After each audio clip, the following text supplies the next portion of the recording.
Welcome back. My guest tonight, ladies and gentlemen, sit down. Folks, my first guest this evening is a two-time Academy Award winner and an outspoken political activist. She just relaunched the Committee for the First Amendment. Please welcome back to The Late Show, Jane Fonda.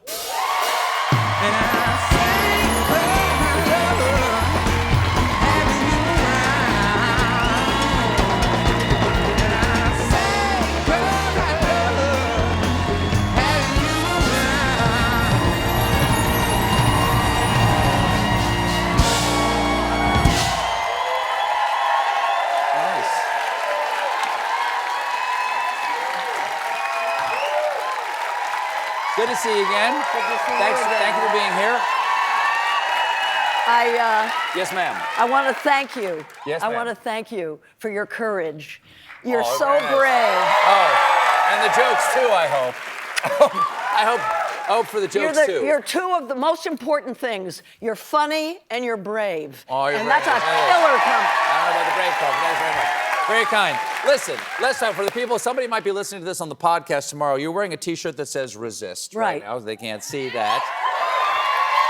And as part of that idea, you're for folks at home who may not know about this yet. What is the Committee for the First Amendment, and why did you feel it was important to restart it? Restart it, yes. In the late 40s and early 50s, Joseph McCarthy in the 50s and the House Un-American Activities Committee in the late 40s tried to destroy, they hunted down people that they suspected were anti-American. And of course, they always start with the universities, the educational system, and artists, because we get into people's heads. We can affect how people think. You know, we can model courage. They didn't like that. And so, yeah. And so they destroyed, you know, they put people in prison and destroyed careers. And so a group in Hollywood, my father was a part of it, Henry Fonda. Here's a photo of some of them. This is the Committee for the First Amendment in D.C. in October of 1947. Among the people in this photo are your dad. Also, no, your dad's not. Is he in here? No, he's not there. He's not in this, but other people are Humphrey Bogart, Lauren Bacall, Danny Kaye, John Huston, Paul Reed. Other people here. And what did the group do? Well, they had a radio show called Hollywood Fights Back, and I think we have we got a recording from one of their shows. Yeah, I love this. You want to set this up and let us know who this is? Yeah, well, so we found this recording because we relaunched the committee on October 1st. We now have 6,000 members, 3,000 members. And it is, we're one of the pillars. You know, any government is held up by pillars of support. And the government or the regime is only as strong as the pillars of support. And we want to remove the Entertainment Committee as a pillar of support. But there's bankers, there's army, there's caregivers, there's women, everybody is part of some pillar. And so we said, okay, we have to organize our community so that we stand up and fight for our freedoms, freedom of speech. But, you know, First Amendment, it's speech, it's freedom of assembly, of freedom of religion, freedom of the press, and freedom to protest, petitioning our government.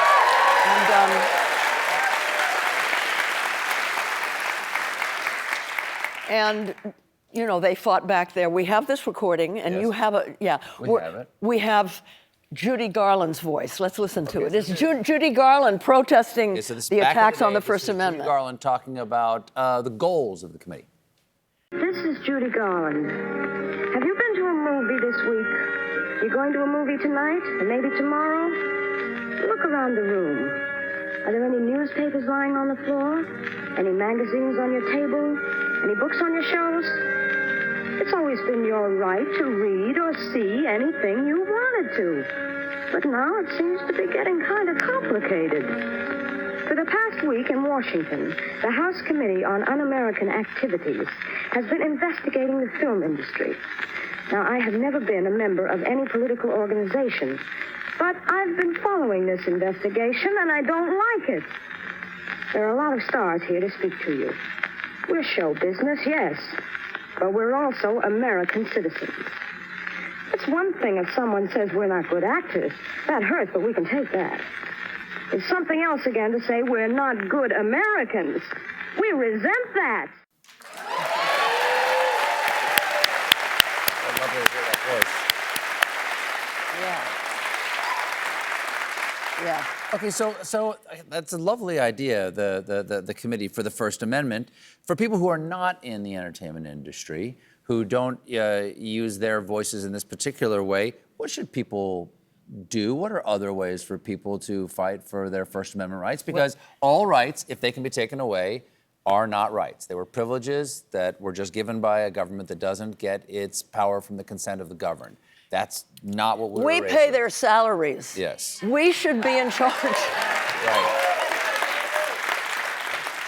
If the government is not meeting the needs of its people, there's something wrong, right? Right. We're seeing things happen that have never happened before. This isn't like it was in the 40s and 50s. This is authoritarianism has made its way into every single nook and cranny of our government. Mm-hmm. They are kidnapping people. They are illegally deporting American citizens. Going into American citizens' homes without warrant. Minneapolis, where they shot Miss Good. They're shooting people. They're blinding people. All kinds of really, really bad things are happening. And it's not a question of right or left. I don't care what party you belong to. It's a question of right or wrong, right? And I think lines are being crossed, and it's enough. I think we've had enough, right? We are the land of the brave. Our loved ones fought and many died for these freedoms. We can't allow them to be taken away from us. Because if we let them go now, they won't be there later when we need them back. So this is what we have to do. We have to not be alone. We have to work with other people in solidarity. We have to build community. Indivisible is a wonderful organization, and it has chapters all over the country. So join Indivisible. You have churches, you have garden clubs, whatever groups that you are part of, help them get organized. Help them learn in advance what to do when they come for you. And they will, believe me, unless we stop this. So enough is enough. We have to get organized. We're doing trainings yesterday all day. The committee had trainings here to know what's happening. Where are these trainings? This isn't just some blip. This is. If someone wanted to be trained, where would I go? Go to Freedom Trainers. Freedom Trainers. You can Google Freedom Trainers, and they do all kinds of training on how to organize when you're facing authoritarianism. This is not like other times in this country, especially if you're white. We have not experienced this before, and we can't allow this to happen. So let's show that we really are the land of the free. We're the majority. You know, tyrants are never as strong as we think they are. And people are way stronger than we think they are. Our power as people can make a difference. We have to take a quick break. Okay. We'll be right back with more Jane Fonda, everybody. Stick around.